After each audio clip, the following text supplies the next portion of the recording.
Actually আমার সবথেকে বেশি পছন্দের জায়গা হচ্ছে দেওঘর, যেটা তোমরা সবাই জানো, সেকেন্ড হোম বলতে পারো আমার।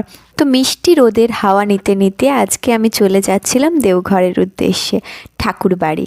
ঠিকই ধরেছো, কারণ আমি ঠাকুরবাড়ি যেতে ভীষণ ভালোবাসি। আর এই দেখো, আমরা যশিডি স্টেশনে নেমে তারপর ওখান থেকে টোটো করে চলে যাচ্ছি। চারপাশটা এত সুন্দর, আমার এখানটা এত ভালো লাগে। আর চারপাশে না আছে ধুলো বালি পলিউশন, ফাঁকা ফাঁকা রাস্তা। আর আমরা সবাই মিলে যাচ্ছিলাম, জানোই দেওঘর গেলে আমরা সবাই মিলে যাই, মন্দির থেকে অনেকে যায়, মাসি মেসো সবাই যায়। তো সবাই মিলেই যাচ্ছিলাম। এই হচ্ছে দেওঘরের গেট, যেখানে আমরা ঢুকবো এবার। আর যেখানে ঢুকলেই সবার মন ভালো হয়ে যায়। আর আমাদের এই ঠাকুর দর্শন, ঠাকুর প্রণাম, আচার্য দর্শন সমস্ত কিছু করলে মনের সব শান্তি যেন এক জায়গায় খুঁজে পাই। এই যে বড় মা, এখানে পুরো ফাঁকা ফাঁকা ছিল সেদিন।